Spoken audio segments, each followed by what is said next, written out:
저희 ABS가 지난해 보도했던 내용 중 주요 사건들을 3가지로 추려봤습니다.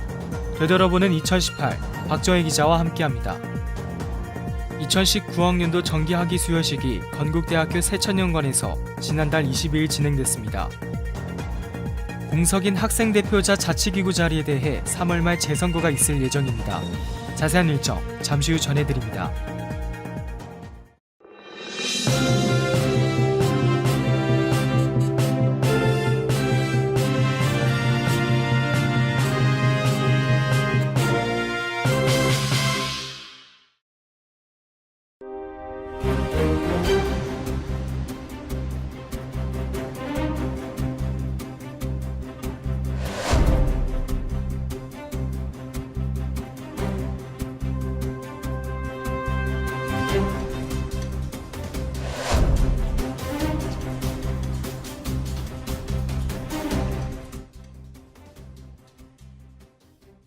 안녕하십니까.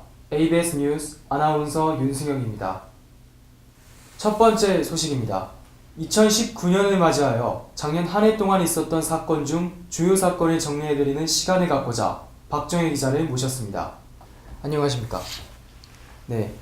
되돌아보는 2018 첫 번째 이슈는 링크플러스 사업단 현장 실습비 논란입니다. 당시 학생들 사이에서 현장 실습비 삭감 논란이 뜨겁게 일었던 것으로 기억되는데요. 이 사건은 어떻게 발생되었나요?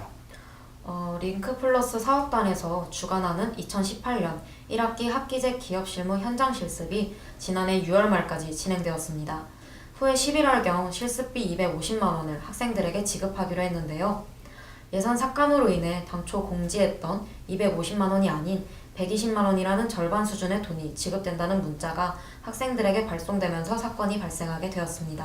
네, 그렇다면 실습비는 왜 삭감이 되었던 걸까요?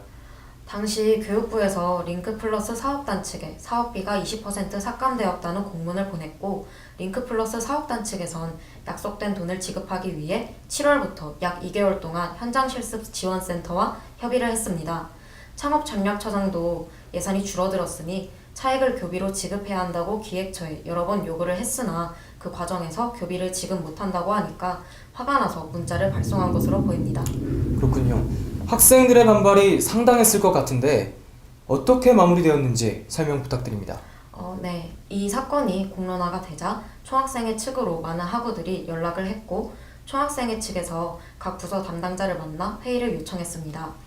회의에서 학생대표 측은 어떠한 경우에도 250만 원을 지급해야 한다고 주장했고, 회의 결과 링크플러스 사업단과 취창업전략처가 서로 상호 협의하여 교비 130만 원, 링크지원금 120만 원으로 총 250만 원을 정상적으로 지급했습니다. 네, 알겠습니다. 되돌아보는 2018 두 번째 이슈는 식품학개론 시험 부정행위입니다. 작년에도 어김없이 시험 부정행위가 발생해 화두에 올랐었는데요. 취재한 내용 설명 부탁드립니다. 작년 1학기에 발생한 시험 부정행위가 한때 우리 캠퍼스 커뮤니티 프리톡에서 핫한 주제였는데요. 이어서 2학기에도 식품학개론 시험에서 부정행위가 발생해 또다시 논란이 일었고, 이에 대해 취재를 나섰습니다. 당시 수강생 전원이 재시험을 보는 방식으로 대처했지만 학생들 입장에선 학교의 대처가 부실하다고 느꼈고, 부정행위자에 대한 처벌이 이루어지지 않는다며 불만을 나타내기도 했습니다. 네, 그렇다면 부정행위에 대한 학교 측은 어땠나요? 당시 식품학개론 담당 성시은 교수를 인터뷰했는데요. 성시은 교수는 부정행위가 매 학기 이루어지는지 몰랐고 도둑질과 다름없는 행위이니 해서는 안 될 행동이라고 자신의 견해를 밝혔습니다. 또 부정행위자에 대한 처벌도 필요하지만 재시험을 통해 부정행위를 한 학생이 경각심을 느끼고 다음부턴 그러지 않길 바라는 마음에 재시험을 진행했다고 말했습니다. 네, 그렇다면 처벌 부분에 있어 불만이 있었다고 말씀하셨는데 부정행위 관련한 학칙은 현재 없는 건가요? 아니요. 학칙 시행세칙 제15조에 따르면 부정행위자에 대한 경중에 따라 답안지 무효부터 퇴학까지 가할 수 있습니다. 하지만 정확한 물증이 없어 처벌하기 어려운 상황이었죠. 이 사건을 취재하면서 제 개인적인 생각으로는 학교나 학생의 잘잘못을 따지기보다는 학생 본인이 자신의 양심에 맞게 부정행위를 하지 않는 것이 가장 중요하다고 생각했습니다.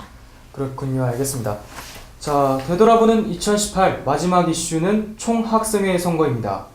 아무래도 작년에 있었던 주요 사건이라고 하면 총학생회 선거가 빠질 수가 없는데요. 선거 결과는 어떻게 되었는지 설명 부탁드립니다. 당시 투표는 11월 27일부터 29일까지 진행되었습니다. 원래는 27일과 28일 이틀간 투표를 진행할 예정이었으나 전체 기구의 투표율 저조로 인해 29일까지 연장 투표를 시행했는데요. 투표 후 29일 저녁 8시 자연과학관 502호에서 선거 개표가 진행됐습니다. 하지만 연장 투표에도 불구하고 총학생의 투표율이 50%를 넘지 않아 개표할 수 없었습니다. 네, 연장 투표를 했음에도 불구하고 50%를 넘지 않아 개표를 할 수가 없었는데요. 그렇다면 투표율이 저조했던 이유는 무엇이었을까요? 아무래도 투표를 하자는 학생들과 투표를 하지 말자는 학생들의 대립에서 하지 말자는 의견이 좀 더 우세했기 때문에 일반 학우들에게 영향을 미친 게 아닌가 생각이 듭니다. 알겠습니다. 이번 2019년에 보궐선거가 이루어진다고 들었습니다. 네, 이번 3월에 개강을 시작으로 입후보자 신청을 받는다고 하는데요. 자세한 내용은 이후 뉴스에서 알려드리도록 하겠습니다. 네, 되돌아보는 2018의 박정혜 기자였습니다. 감사합니다.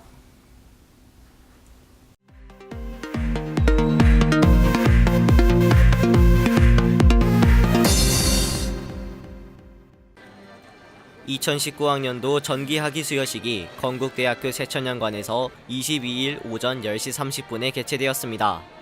우리 캠퍼스는 총 1,452명이 졸업했으며 이중 취업률은 62.5%로 나타났습니다. 건국대학교 민상기 총장은 새로운 시대를 개척하고 선도하는 건국인이 되길 바란다라며 졸업생들을 격려했습니다. 캠퍼스 곳곳에서는 가운을 입고 학사모를 쓴 졸업생들이 지인과 사진을 찍어가며 학위 수여식을 마무리했습니다. 다음 소식입니다. 지난해 11월 학생대표자 자치기구 선거가 진행되었으나 절반이 넘는 자리가 공석입니다. 이에 보궐선거가 진행될 예정인데요. 자세한 소식 이혜지 기자가 보도합니다. 오는 3월 공석인 학생대표자 자리에 대해 재선거가 진행될 예정입니다. 지난 11월 2019학년도 총학생회 및 단과대학 오픈기구 선거가 있었습니다. 그 결과 과학기술대학 학생회와 총동아리연합회, 감사위원회, 학생복지위원회가 당선되었습니다. 반면 총학생회와 인문사회융합대학, 의료생명대학 학생회는 투표율 미달로, 디자인대학 학생회와 졸업준비위원회는 후보자 미등록으로 인해 공석입니다. 따라서 공석인 자리에 대해 재선거가 이루어질 예정입니다. 중앙운영위원회는 재선거에 대한 안내사항을 2월 중순 각 학과별 공지방을 통해 공지했습니다. 이에 따르면 3월 4일부터 7일까지 입후보자 등록을 거쳐 11일 대자보를 통해 학우들에게 공고할 예정입니다. 그 후 12일부터 22일까지 선거 유세가 진행되며 26일과 27일 양일간 투표를 진행할 계획입니다. 총학생회를 포함한 5개 기구의 재선거가 이루어짐에 따라 사실상 본선거로 이번 재선거에 귀추가 주목되고 있습니다.